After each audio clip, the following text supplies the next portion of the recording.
Esenlikler, illeşler. Bugün siz bilen bilgi paylaşımı ýok edilen toplumlar hakynda ýa-da bilgi paylaşymy bolmaýan halk, ýurt hakynda gepleşik etmekçi. Bugünkü gürüňdeşligim we biraz ýazgy görnüşini de taýýarladym şu ýerde. Okap bilersiňiz özüňizem alyp. Indi bir sorag bar bizde. Biz näme üçin 3-nji dünýä ýurtlarynyň hataryna girdik? Diýilen bir sorag bar we biziň şu wagtky ýaşap gören gözgeýini ýagdaýymyz, güzap baryny görüp gören ýagdaýymyzyň sebäpleri näme? Biz köplenç wagtymyzy netijeler bilen, netijeleriň üstünde pikirlenip wagtlarymyzy harjaýar. Şöňe bularyň düýp sebäpleri bar-da, düýpleýin sebäpleri. Şo düýp sebäplerini bilmeden netijäniň ýzynda algasak, bu ýagdaýdan hiç şeýle çykyp bilmeýäris. Biziň 3-nji dünýä ýurtlarynyň hataryna girmegimizem bir sebäpleriniň birisi bilgi paýlaşymynyň ýok edilmesi, gadagan edilmesi. Üstesine bilgi paýlaşjak bolýan illeşlerimiziň ýa-da bilgi paýlaşjak bolýan kişileriň hem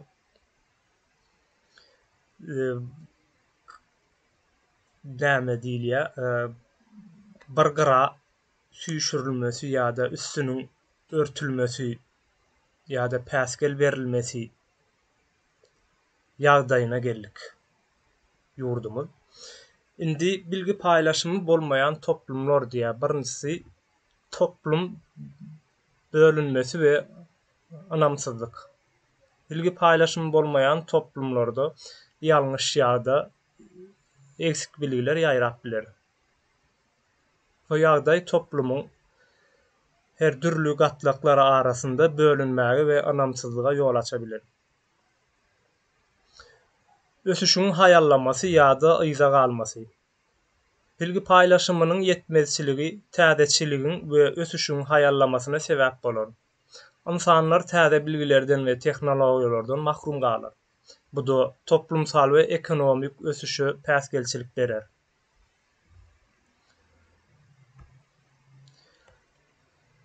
Aýdyňlaryň izolasiýa edilmesi. Ene bu da bir biziň üçin önemli bir meseleleriň biri. Aýdyň adamlaryň ýörüýte izolasiýa edilmesi, ýani rejim tarapyndan, otoritar rejim tarapyndan bir izolasiýa edilýär, ýani bir çete süýşürilýär, üssü ýapylýar, aýdyň insanlary susturulýar, geplemede ýal edilýär we bir tarapdanam şu toplumyň özü, ýani bilgisi eksik bolan, bilgi paýlaşymyndan uzak tutulan toplumyň özüm aýdyň insanlary bilgi paýlaşymyndan sowaşdyrýarlar ýa-da bilgi paýlaşymyny hasda kynlaşdyrýarlar. Bu ýagdaýy özüňizem kän neme gelýänsiňiz, ine meselem öz ýakynlaryňyza, garyndaşlaryňyza, doganlaryňyza, tanyş bilişleriňize bir bilgi aktarjak wagtyňyz, bir zatlar öwretjek wagtyňyz garşy çykýandyrlar. Meselem syýasy, biziň şu wagtky durumumyz, Türkmenistan bilen bagly durumumyz syýasy bir durumdur. Ýani ählice toplum bir ýalňyş ýönetilýän syýasatyň ýüzünden 3-nji dünýä halklary hataryna girdikde. Indi aýdyň insanlaryň izolasiýa edilmesi diýä, näme diýä? Toplumdaky aýdyň kişiler bilgi paýlaşjak bolanlarynda olara köpçülik tarapyndan garşylyk beriler. Bu da aýdyň kişileriň izolasiýa bolmasyny we bilgi paýlaşmasynyň hasda kynlaşmasyna sebäp bolar. Tankydy pikirlenmäniň gowşamagy. Bilgi paýlaşymynyň öňüniň alınmasy tanqidi düşünjäniň we sorgulamanyň azalmasyna sebäp bolar. Bu da kişilerin has aňsat manipule edilmesine yol açar. Indi bilgi yetmezçiligi bolanda nähille bolýar? Bilgi yetmeýär. Halkda bilgi paýlaşymyny doğruluğuna yapýarlar, ýani bizim internet yapylmagy, özgür, ýani öz erkli jurnalistkanyň ýoklugy, gazetçiligiň ýoklugy, medialaryň ýoklugy, ählice zat otoritar rejimiň, ýani şu wagtky rejimiň eline geçmesi bilen bilgi berilmeýär. Toplumyň bir zatdan imitlenmesi gerekli. Ýani biz ajygan wagtymyz nan, çörek, nahar zat ýýän bolsak, beýnimiz hem bir zatlar bilen imitlenmesi gerekli. Bilgi paýlaşymy yetmese, bolmasa ýa-da doğruluğuna yapılsa nähilleki bolýar? Toplumlar o zaman öz anançlary bilen, özüniň däp desturlary bilen ýa-da öz aklyndakyja bar bolan zatlar bilen ýaşamaly bolýar. Bu ýagdaýam toplumyň nemetmesine, ýani bölünmesine ertýär-de. Ýani toplum birisi sana bir zat täzelik, bir zat aýtjak bolanda, öwretjek bolsa ýa-da bilýän zadyny seniň bilen paýlaşjak bolanda aýdýarlar, "Ay, men bu zady senden mi öwrenmeli? Maňa öwretme, maňa gerekkä seniň öwreden zatlaryň, men bilýän muny" diýerler. Toplum şey dip öwretjek bolýan zatlaryny ýa-da bir paýlaşjak bolýan bilgilerini de öňüni ýapýar ýa-da hasda kynlaşdyrýar. Indi bilgi paýlaşymy bu bizim ýa galmagymyzyň, toplumumyzyň ösmeýänliginiň sebäpleriniň birisi. Ýene de bir sebäbi bar, bizde konstitusiýon guruluş ýok we konstitusiýany, kanuny toplumumyzyň hiç birisi bilen ok. Ýani bilýänler bardyr, belki men üstüni ýapmaýyn, ýöne bilmeýänler has kän bolan soň meniň bu ýerde görýän zadym känlik tarapyny görýärin. Ýani köplük tarapy konstitusiýany, konstitusiýon hukugyny, kanunlaryny bilmeýärler. Bu da bizim özümüzi gorap bilmeýänligimize, toplumumyzyň hasam beter manipulasiýa bolmasyna, hasam beter ezilmesine, basky aşagynda ýaşamasyna ýol açýar. Indi konstitusiýon guruluş näme bolýar? Ine konstitusiýada güýçleriň üçe aýrylmasy diýip bir madda bardyr. Güýçler üçe aýrylýar. Bular üçüsi haýsylar bolýar? Kanun çykarjy, ýerine ýetirji hemde kaziýet bardyr. Bu üç sanaky guruluş, üç sana aparat öz başda işlemelidir. Hiçsi bir-birine bagly bolmalydyr. Şo ýagdaýda ýurtda kanun, konstitusiýa işläp bilýändir. Bizim häzirki ýagdaýymyzda bu güýçleriň üçe aýrylmasy ortadan aýrylan we bir adamyň eline geçen, bir toporuň eline geçen diýeli.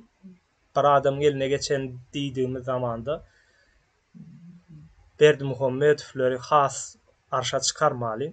Bularam beýirleriniň şo taýyk nemeden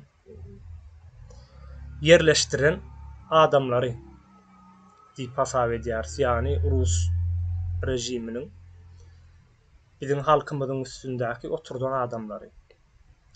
Indi bütün yetkiler, hukuklar, ähli güýçler bir adamyň eline geçýär. Ine biz ekranlarda nemeleri, şu eskerleri, prokurorlary, ministrleri Berdimuhammedowyň öňünde egilip duran ýagdaýlaryny nemesini görkezendiriz.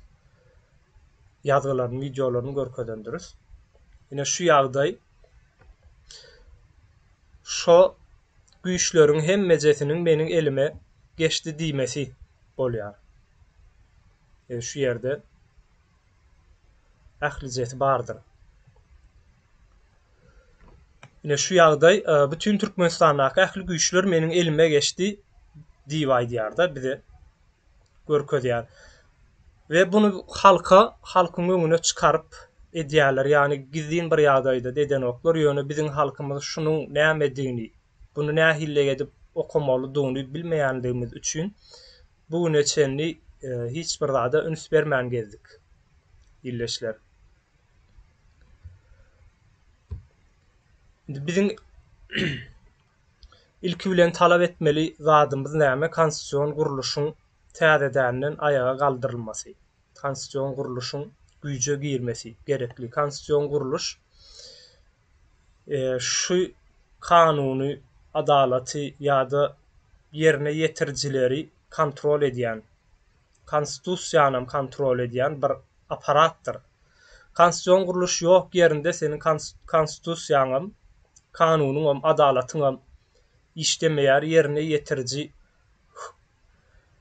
hökümetiňem ýani öz bähwitleri üçin işlär. Diňe ýani halkyň bähwiti üçin işlemeýär. Çünkü işlemesi üçin kanunyň bar bolmasy gerekli. Kanunyň bar bolmasy üçin, kanunyň işlemesi üçin hem konstitusiýon guruluşyň dikeldilmesi gerekli. Indi ýa-ni okak geçdikde aýdyň insanlaryň susturulmasy, aýdyň insanlaryň bilgi paýlaşmanyň öňüne geçirilmesi, hatda toplum tarapyndan ham bilgi paýlaşmanyň ýoluny alınmasy diýäse. Indi Merdan Muhammedow diýip ildeşimiz 4-5 ýyllap ekranlarda bize şu zatlary aýdyp berdi. Biziň toplumumyzyň köp böleginiň ýukazy bolsa, köp gatlagynyň oýanmasyna bu zatlary akyl ýetirmesine sebäp bolan bir kişi. Bu türkmeniň içinden çykan bir aýdyň insanlardan birisi. Yani köp däl, soňky 30 ýylyň dowamında 30 ýyldan soňra çykan bir adamlardan, ýaş illeşlerimizden birisi. Ýöne bunu da alyp içeri adykdylar. Geçen 20 de suwdy bol etdiler. O hakynda da aýdyp bererler ileki illeşlerimiz. Indi şol adam näme isläpdi? Merdan Muhammedow konstitusiýon guruluşyň täzedänden ayaga galdyrylmasyny isläpdi. Yani ona berilen maddalar var. 183-nji madda, 185-nji madda hemde 191-nji maddalar bardy. O taýda hökümeti basyp aljak bolýar diýilip ýazylýardy. Merdan Muhammedow hökümeti basyp almak üçin däli etmändi bu işleri kanuny ýollar bilen etmek üçin ýola çykypdy. Ýöne toplum tarapyndan bu kişiler desteklenilmeýär, toplum tarapyndan goralylmaýar. Hatta şeýle agyram bolsa şunu aýdaýyn, toplum tarapyndan ýok edilmegine, şu aýdyň insanlaryň ýok edilmegine kömek edilýär. Yani bir rejim bar, bir guruluş, Türkmenistanyň ähli kanuny, hukugyny, konstitusiýon guruluşyny ele geçiren we ýok eden ähli hukugy kanuny, konstitusiýany öz bähwitleri üçin ulanýan bir guruluş bar. Ve bu guruluş halkyň içinde, halkyň öňüne düşüp biljek, halky aýdynladyp biljek, halka soradyp biljek insanlaryň toplumyň arasyndan çykmasyny isläňok. Çünkü beýle adamlar bu guruluşlar üçin, şu wagtky hökümeti basyp alan rejimler üçin howply adam, hakykatdan ham. Şu wagt men ekrana çykyp gurulap oturan bolsam, men bular üçin howply bir adam. Çünkü en azından 10 kişi, 15 kişi, belki de 100 kişi täsir edip bilýärin, ýani sorgulamagy üçin. Biz näme üçin şeýle baý topragyň üstünde ýaşap ýörkak, 3-nji dünýä ýurtlary, halklary hataryna girdik diýilen soragy berip bilmesine sebäp bolup bilýär. Biziň ýaly adamlar bu rejim üçin howply ýöne halk üçin gymmatly, halk üçin gerekli adamlar, bu adamlar goramaly. Çünkü toplum hiç açan özünü halas edip bilmeýär. toplum hiç açanam ödü birlikde şol toplumlaryň görnüşinde ayaga galyp kanununy, hukuguny, konstitusiýon guruluşyny dikeltmäne düşünjesi akly yetip bilmeýär. Buňa kişileriň akly ýetýändir. Men toplumga akly yetip bilmeýär diýsem, ay men aklym ýetýär, men bilýän diýip ýene de bir samsyk kommentariýa bermän bu ýerde. Toplum diýmek bir başgadyr, kişiler diýmek bir başgadyr. Kişiler toplumu aýdyňladýandyr. Toplumuň ýol çyzgysyny, ýol haritasyny çyzyp berýändir we toplumum bularyň ýygyna düşýändir. Hemde täzedänden özüniň kanununy, hukuguny, konstitusiýasyny dikeldiýändir. Bizde näme üçin dikelmedi diýilen soragyňa ine jogaby şu ýerlerde ýatyr. 1994-nji ýyldan 96-njy ýyllar aralygynda araçsaçylyk işler geçilip toplumuň gowdurmuşdy, hakyky öz ýurduny, öz garaşsyz topragynda, garaşsyz watanynda ýaşamak üçin öňe çykan adamlary bir-birden ýok etdiler. 2002-nji ýylda ýene de şeýle bir ýagdaý boldy. O taýda da araçsaladylar. Bunu araçsalanlar, araçsalamana gatnaşanlar, ýerine ýetirjiler bardyr. Bu şola aýdyň gatlagy, toplumyň öňüne düşüp biljek adamlary tutmana, basmana, öldürmäne, ýok etmäne gatnaşan adamlaram iş bitenden soňra ýok etdiler. Rejimiň özi. Bu bolýan datdyr. Bularyň bu sistemanyň bir taktiki işidir we gadymdan bäri, şol Ors döwründen bäri gelýän ýollardyr. Bundan başga hili edip bilen oklar bular. Çünki häzir Merdan Muhammedow saklap oturan adamlar bardyr. Şolara da aýtmak isleýän adam var. Merdan Muhammedowyň diri bolmaklygy siziň diri bolmaklygyňyzdyr. Merdan Muhammedowyň sag bolmaklygy, başynyň dik awat bolmaklygy siziň hem sag bolmaklygyňyz, canly bolmaklygyňyz bilen deňdir. Çünki ony urup, ýenjip, horlap ýa-da ýok etseňiz ertir siz hem ýok ederler. Şoň üçin öz janyňyzy nähili goraýan bolsaňyz Merdan Muhammedow şolar ýaly edip, hatda ondan hem öz janyňyzdan hem gowy edip goramalsyňyz. Çünki bu siziň taryhyňyzda bolup geçýän zatlardyr. Hiç bir jinayatçy topor ýyzynda şaýat galdyrmak islemez. Şaýat goýmak islemez. Ähli şaýatlaryny iş bitenden soňra ýok edýändirler. Bu bularyň adatydyr. Mehemäniň işgärleri bardyr. Mehemäniň işgärleriniň üst gatlaklaryna bir zat aýtmak islämek, olar näme edip durandygyny bilýändirler. Üst düzeyindekiler ýöne aşagyndaky oglanlara, men deňduş oglanlara aýtmak isleýän bir zadym bar. Iýleşler, siz özüňiz belki de şu wagt şeýle pikir edýärsiňiz, biz döwlete hyzmat edýäris, döwletimiz goraýasy. Siz döwletiňiz ýokdur. Siziň döwletiňiz bir jenaýatkar toporuň eline geçirilendir. Siz şolary goraýansyňyz. Kimden goraýanyz? Halkdan goraýansyňyz. Halkyň içinden çykan kişilerden, halky oýandyryp biljek, halka bilgi berip biljek, halka ýygyna düşürip biljek adamlardan goraýansyňyz. Ýöne sizem bir gün bu işler bitenden soňra sizi gorajak adam bolmaz. Şol siziň goran adamlaryňyz, hojaýynlaryňyz sizi ýok ederler. Hukman bolýan zatlar, bolaýmaly zatlardyr bular. Indi halkyň hem şeýle bir pikiri bar içerisinde, daşary ýurtlar guramalарyndan ýa-da bir beýleki ýurtlardan halat edip biler, bizi görmezmi karşı kösenýän nämämidi. Bu rejimiň halkyň üstüne edýän zulumlaryny Birleşen Milletleri ýa-da insan hukuklary bilen okmuka diýilip umyt edýärler-de, bilen oklar illeşler. Bilseler hem olaryň işi däl, sizi halas etmek. Hiç kimiň işi däl, halky bir ýurdun halkyny halas etmek, ol ýurdun halkynyň özü özüni halas edýändir we öz hukugyny, hakyny, hukugyny ýene-de şo halkyň özü ayaga galdyrýandyr. Buňa men misallar berip bilerim. Goňşy ülkelerimiz vardır, Awganistan, Pakistanyň nämeler edip berendigini hemme ýurtlar bilýär.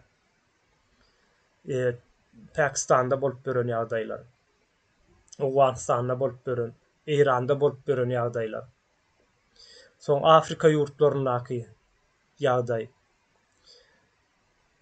Başga da kändir şolar ýalyky ýurtlar köçenip beren 3-nji dünýä ülkeleri, 3-nji dünýä halklar diýilip berilen ýurtlar bardyr. Ýöne hiç bir gurama, daşky guramalar buňa goşulýan däldirler. Halkyň özü aýaklanar, halkyň özü özüni halas eder, öz kanunyny, konstitusiýasyny, hakyny, hukugyny ayaga galdyrar. Bu şeýle bolmalydyr. Bize hiç kim ýurt gurup bermez. Biz çykalgany yeňil ýerlerden gözlejek bolýar, ýöne başarmaz. Yeňil ýerden hiç bir zat ýokdur. Şoň üçin illeşler birinciden bilýän zatlarymyzy, bilýän bilgilerimizi paýlaşaly ýakynlarymyz bilen we bizi dinleýän, bizim bilgi paýlaşjak bolýan adamlarymyzam bizi dinlemäni başarmalary gerekli. Biraz sabır edip, kanagatly bolup, berilýän bilgileri dogry kabul etmeleri gerekli.